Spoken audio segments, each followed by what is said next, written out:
Aslam bag ने आपको GST में बुला के कोई धमकी दी थी? अस्सलाम वालेकुम रहमतुल्लाहि व बरकातुहू। नाज़रीन, मौलाना फजल रहमान साहब से कड़े सवालात। आपके वालिद कायद थे, इसके बाद आप जमात के कायद बने, क्या कायदाना सलाहियतें सिर्फ आपके अंदर हैं या जो जमात का कायद है उस कायदाना सलाहियतों को विरासत में तकसीम किया जाता है? कोई और भी तो इस जमात का कायद बन सकता था, फिर आप ही क्यों? नाज़रीन, इन सवालात के अंदर काफ़ी सवालात किए गए, मुझे जो बात समझ आई वो यही थी। आप खुद मुकम्मल इंटरव्यू सुनिए, वो सवाल और जवाब भी सुनिए। अगर मैंने कहीं गलती की हो तो मुझे ज़रूर आप बताइएगा। चलिए नाज़रीन, आप ये वीडियो समाप्त। अस्सलाम वालेकुम रहमतुल्लाहि व बरकातुहू। नाज़रीन, आप जानते हैं कि सर्दियां आ चुकी हैं और इन सर्दियों के अंदर हर शख्स को देसी घी, शहद और उसके अलावा सलाजीत की जरूरत पड़ती है, और वो भी खालिस और 100% प्योर चीज चाहिए। तो आप हमसे राब्ता करके खालिस सलाजीत, छोटी मक्खी का, बड़ी मक्खी का शहद, गाय के मक्खन का देसी घी मंगवा सकते हैं। इंशाल्लाह आप हमारी सर्विस से 100% मुतमईन होंगे। तो नाज़रीन, देर किस बात की, स्क्रीन पर दिए गए नंबर पर अभी राब्ता कीजिए और घर बैठे अपनी मतलूबा चीज। MRD की तहरीक में आपको बहुत रोल है और उस MRD की तहरीक की बिना पर एक आमर को पीछे रखना पड़ा।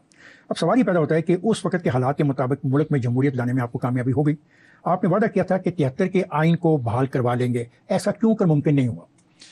हाँ, इसमें मुझे कुछ अपने सियासी दुनिया से शिकायत करनी पड़ेगी कि मेरा खुद ये सवाल है और मैंने PDM के अकाबरीन की मौजूदगी में भी ये सवाल उठाया है, एक से ज़्यादा मरतबा उठाया है कि मैं ज़ाती तौर पर जनरल ज़िया-उल हक के ख़िलाफ़, उनके मार्शल लॉ के ख़िलाफ़ तहरीक का हिस्सा हूँ। आप और हम सब लड़ते रहे हैं। इस सारी लड़ाई में हमने आज तक क्या हासिल किया? यानी जमहूरी क़ुव्वतें, जमहूरी इदारे कमज़ोर हो रहे हैं। तमाम एरियाज़ जो हमारी होनी चाहिए थी, जो अवाम की होनी चाहिए थी, जो पॉलिटिशियंस की होनी चाहिए थी, जो सिविलियंस की होनी चाहिए थी, वो किसी और के पास जा रही है। और मेरा अगला सवाल आपसे ये है कि 1988 में MRD के मौक़िफ़ के बरअक्स नवाब नुसरत खान की बजाय गुलाम इसहाक़ को सदर मुंतखब किया गया। क्या इस मौके पर जनरल असलम बेग ने आपको GST में बुला के कोई धमकी दी थी? और बड़े ख़तरनाक सवाल कर रहे हैं। इसमें कोई शक नहीं है कि उन्होंने बुलाया और जनरल हमीद गुल साहब उनके साथ मौजूद थे उस ज़माने में।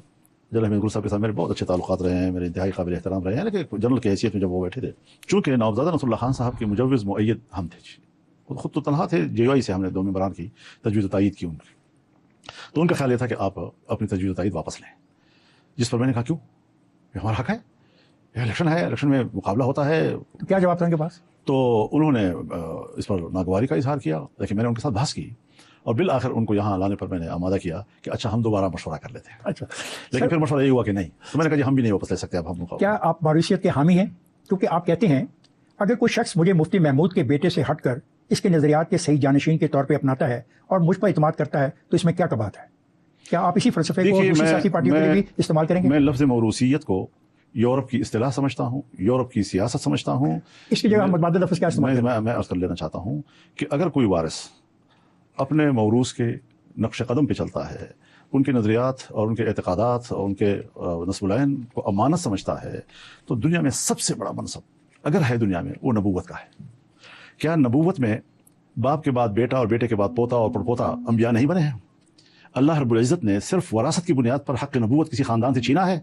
नबी इब्न नबी इब्न नबी इब्न नबी इब्न नबी जी, अल करीम इब्न करीम इब्न करीम इब्न करीम, ये सारी रिवायात जो है अगर अंबिया के मनसब आलिशान के बारे में अल्लाह रब्बुल इज़्ज़त ने इनको बरकरार रखा है। और कुरान करीम की बाज़ आयात से कि ऐसी औलाद को बाबरकत औलाद कहा गया है कि जो अपने नेक अमाल के ज़रिए अपने आबा व अजदाद के मर्तबे मकाम तक पहुँच सकेगी। तो मैं इन चीज़ों को जो पाकिस्तान में रोज़ाना मौरूसियत और मौरूसियत, अब जिसकी वरासत ही ना हो, वो कह रहे हैं कि हम सियासी बात कर रहे हैं। छोड़ो सियासत को, मैं सहाफ़त की बात करता हूँ।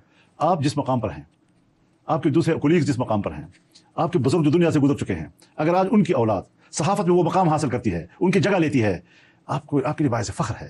सियासत में ये बात काबिल फ़ख्र क्यों नहीं है, काबिल फ़ख्र क्यों नहीं? सर, क्या ये हकीकत है कि चौधरी परवेज़ रईस के मुताबिक वज़ीर आला अकरम दुरानी के खिलाफ आने वाली तहरीक अदम एतमाद और जनरल मुशर्रफ के वर्दी में इलेक्शन लड़ने के हवाले से आप ही और जनरल मुशर्रफ के दरमियान कोई मामला तय पा गया? देखिए, जनरल मुशर्रफ और चौधरी शुजात एक पेज पे थे और हम बिल्कुल अपोजिशन में थे। हमने उस वक्त, देखिए, कुछ चीज़ें समझनी चाहिए। मैं अभी भी लोगों को समझाता हूँ कि 26वीं तरमीम, are you a good teacher?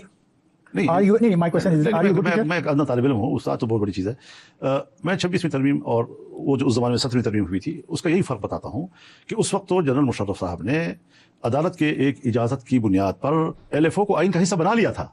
हमारी मेहनत थी कि कितना हम खींच सकते हैं, कितना हम आइन से निकाल सकते हैं, तो जितना हमारे बस में था हमने वो निकलवाया, जितना बस में नहीं था 18वीं तरमीम के जरिए हमने साफ कर दिया उसको। जी, आज हमने डलवाना था कि आइन में हम किन किन चीज़ों को डलवाएं, तो दोनों के नताइज यकीनन मुख्तलिफ होंगे। MMA के 5 साल 2 सूबों में आप इक़्तिदार में रहे, मगर हकीकत है कि कोई बुनियादी तब्दीलियाँ उन दोनों सूबों में नहीं आई। जिसकी बिना पे आपका वोट बैंक भी जो है इन दोनों सूबों में मुंतशिर हो गया, ये हकीकत है?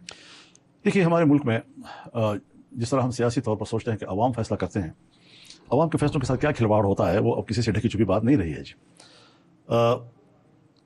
हमारे साथ तो इस हद तक ज्यादती होती रही कि एक चीफ मिनिस्टर जो सुबह से शाम तक मसरूफ रहता है, सेमिनार में जाता है, मीटिंगों में जाता है, मुख्तलिफ शोबों के, उनकी कवरेज जो है वो टेलीविजन पे नहीं आ रही होती थी।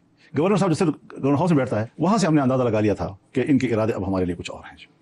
और हम तालीम के मैदान में जाएँ, हेल्थ के मैदान में जाएँ, हमारे बाद आने वाले हुक्मरानों के वजीरों ने मेरे सामने एतराफ़ किया है कि आपके वक्त में जो कुछ हुआ है हम उसका अशीर भी करने की कोशिश। कोई 5 ऐसी चीज़ें जो MMA के दौर में हुई हों जिस पर आप फख्र करते हो? देखिए, हमने पहली मरतबा सूबे में ख़वातीन की यूनिवर्सिटी बनाई। हमने पहली मरतबा सूबे में 3 यूनिवर्सिटियों से तादाद 9 और 10 तक ले गए।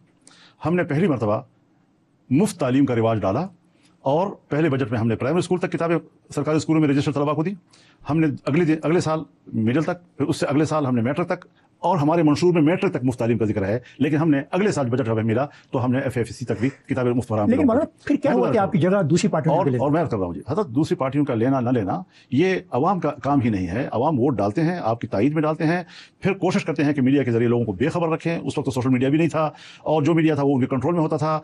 और हमने जो इस्लाहात की, आप मुझे बताएं कि हमने फैसला किया था कि इलाज मुफ्त होंगे, चुनांचे इलाज मुफ्त शुरू कर दिए गए, इमरजेंसी मुफ्त कर दी गई, दवाइयाँ बाहर से मुफ्त अब लाई जाएंगी, और तमाम अजला में A लेवल हॉस्पिटल्स बनाने का हमने प्रोग्राम बनाया। हम 12 जिलों तक कामयाब हो सके, आगे हम जा नहीं सके था। इतनी अच्छी कामयाबियों के बावजूद जी ऐसा ही होता है, आपके खिलाफ एक छोटी सी कमजोरी उठा के फैला दी जाती है और फिर आपके वोटों को तब्दील किया जाता है। ये सारे खेल हमारे मुल्क में होते हैं और ये कहते हैं कि नाज़रीन, आपने मौलाना फजलुर रहमान साहब और सहाफ़ी की ये बातें सुनी, तमाम बातें आपने सुनी, आपको समझ आई। लेकिन जो मैंने समझा, दरमियान में एक सवाल था इसी हवाले से, विरासत के हवाले से कि ये चीज़ विरासत में है, तो उस हवाले से जो बात थी मैंने उसके बारे में आपको थोड़ा सा शुरू में बताया है। आपने सुना कि वाक़तन ऐसी बातें की हैं उसने या नहीं की, और उसके अलावा इनकी कौन सी बातें आपको सही लगी और कौन सी सही नहीं लगी, ज़रूर आपने कमेंट के अंदर बताना है। मिलते हैं नाज़रीन अगली वीडियो में। अस्सलामु अलैकुम वरहमतुल्लाहि वबरकातुहू।